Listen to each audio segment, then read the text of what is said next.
Hi everyone, எல்லாரும் எப்படி இருக்கீங்க? எல்லாரும் நல்லா இருக்கீங்க நம்புறேன். லாஸ்ட் டைம் என்னுடைய வீடியோ பார்த்து உங்களுடைய சப்போர்ட்க்கு எனக்கு ரொம்ப சந்தோஷம். நீங்கள் நல்லா சப்போர்ட் பண்ணியிருந்தீங்க. லாஸ்ட் டைம் நான் சொல்லியிருந்த மாதிரி உங்களுக்கு ஒரு ஹெல்தி ஃபுட்டோட மீட் பண்ணுறேன்னு சொல்லியிருந்தேன். ஸோ நாங்கள் வந்துட்டோம். இவங்க எங்கள் மாமியார். நான் எந்த ஃபுட் பண்ணாலும் நாங்கள் 2 பேர் சேர்ந்து தான் பண்ணுவோம். இந்த டைம் நாங்கள் வந்து லெமன் ரைஸ் பண்ணலான்னு இருக்கோம். லெமன் ரைஸ் என்ன ஸ்பெஷல்? லெமன் ரைஸ் தானே எல்லாரும் பண்ணுறது, இதில் என்ன இருக்குது அப்படின்னு நீங்கள் நினைக்கலாம். பட் லெமன் ரைஸ் நிஜமாவே ஒரு ஸ்பெஷலாக நாங்கள் பண்ணுவோம். அதை எப்படி பண்ணுறோன்றதை இப்போ நாங்கள் பண்ணி காட்டுறோம். எங்கள் மாமியாரும் அதை பற்றி உங்கள்கிட்ட ஏதோ சொல்லணும்னு நினைக்கிறாங்க. சொல்லுங்கள். எங்கள் மருமக சொன்னதெல்லாம் நீங்கள் கேட்டிருப்பீங்கன்னு நினைக்கிறேன். அதே மாதிரி நாங்கள் என்னென்ன பொருள் போடுறோம் நாங்கள் உங்களுக்கு சொல்கிறோம். அந்த மாதிரி நீங்களும் அந்த மாதிரி அந்த பொருளெல்லாம் போட்டு செய்யுங்க. ரொம்ப சுவையாக இருக்கும். குழந்தைங்களும் நல்லா விரும்பி சாப்பிடுவாங்க. உடம்புக்கு நல்ல சத்தாக இருக்கும். அதனால் நீங்களும் இந்த மாதிரி இந்த பொருளெல்லாம் போட்டு செஞ்சு சாப்பிடுங்க. ஓகே, வாங்க ஃப்ரெண்ட்ஸ், நம்ம இப்போ லெமன் ரைஸ் எப்படி பண்ணலான்றதை பார்க்கலாம். வாங்க.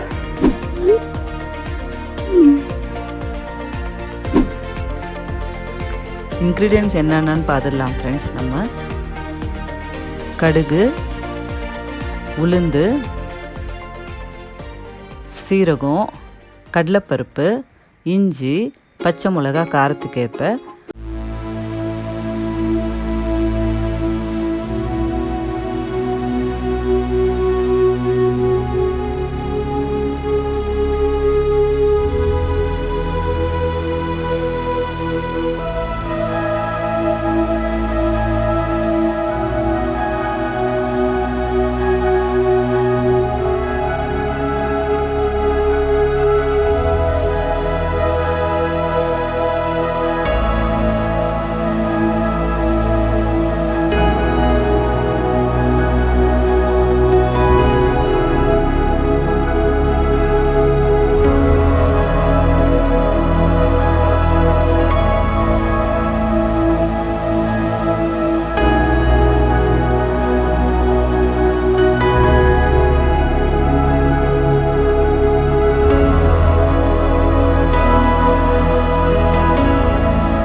கொஞ்சம் வறுபட்டதுக்கப்புறம் கேரட்டு, குடமிளகா, பட்டாணி எல்லாத்தையும் ஒன்றா போட்டுக்கிட்டேன் ஃப்ரெண்ட்ஸ். இப்போ லெமன் ஜூஸை விட்டுட்டேன். இப்போ எல்லாத்தையும் ஒன்றா போட்டதுக்கப்புறம் கொஞ்சம் நேரம் ஒரு 5 நிமிஷம் இது வேகட்டும் ஃப்ரெண்ட்ஸ். நல்லா ஃப்ரை ஆனதுக்கப்புறம் நம்ம அதில் ரைஸை கலந்துக்கலாம். பாருங்கள் ஃப்ரெண்ட்ஸ், 5 நிமிஷம் வெந்துடுச்சு. இன்னும் கொஞ்சம் நான் உப்பு சேர்த்துக்கிறேன். சாப்பாட்டுக்கு தேவையான அளவு நான் சேர்த்துக்கிறேன்.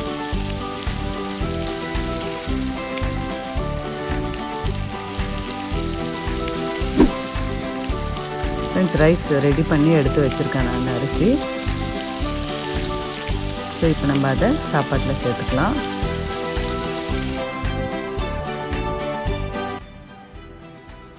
ஃப்ரெண்ட்ஸ், இது எங்கள் வீட்டில் பசங்க வந்து காய்கறி சாப்பிட மாட்றாங்க அப்படின்றதுக்காக நான் இதை ஃபஸ்ட்டு காய்கறியெல்லாம் இதில் போட்டு சமைக்க ஆரம்பித்தேன். இப்போ எங்கள் வீட்டில் இது வந்து ரொம்ப ரொம்ப ஃபேவரட்டான டிஷ்ஷு.